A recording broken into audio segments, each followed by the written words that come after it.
নির্বাচন সামনে রেখে শুরু হচ্ছে প্রার্থীদের প্রচারণা। আগামী 22 জানুয়ারি থেকে পুরো দমে মাঠে নামবেন প্রার্থীরা। এরই ধারাবাহিকতায় টানা কর্মসূচি নিয়ে আনুষ্ঠানিকভাবে নির্বাচনী মাঠে নামতে যাচ্ছেন বিএনপির চেয়ারম্যান তারেক রহমান। দলীয় রীতি অনুযায়ী বিএনপির প্রধান বরাবরই সিলেট থেকে ভোটের প্রচার শুরু করে আসছেন। সেই ধারাবাহিকতা বজায় রেখে তারেক রহমানও সিলেট থেকেই তার নির্বাচনী প্রচারণার সূচনা করবেন বলে দলীয় সূত্রে জানা গেছে।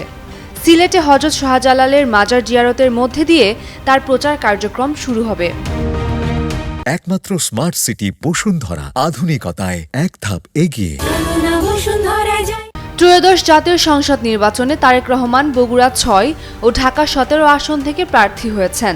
ভোটের প্রচার শুরুর প্রসঙ্গে শনিবার ঢাকার একটি হোটেলে সংবাদ মাধ্যমের সম্পাদকদের সঙ্গে শুভেচ্ছা বিনিময় অনুষ্ঠানে তিনি বলেন, আসন্ন নির্বাচনে তিনি একটি রাজনৈতিক দলের একজন সদস্য হিসেবে অংশ নিচ্ছেন। সে অনুযায়ী 22 জানুয়ারি থেকে প্রয়োজনীয় সব পরিকল্পনা নিয়ে জনগণের সামনে যাবেন তারা। দীর্ঘ 17 বছর যুক্তরাজ্যে নির্বাসিত জীবন কাটিয়ে গত 25 ডিসেম্বর সপরিবারে দেশে ফেরেন বিএনপির ভারপ্রাপ্ত চেয়ারম্যান তারেক রহমান। দেশে ফেরার কয়েকদিনের মধ্যেই 30 ডিসেম্বর তার মা ও সাবেক প্রধানমন্ত্রী বেগম খালেদা জিয়া মৃত্যুবরণ করেন। ওই ঘটনার 10 দিন পর শনিবার রাতে বিএনপির স্থায়ী কমিটির বৈঠকে তাকে দলটির চেয়ারম্যান হিসেবে ঘোষণা করা হয়। উম্মের রুম্মান ক্রান্তি, ডেইলি সান।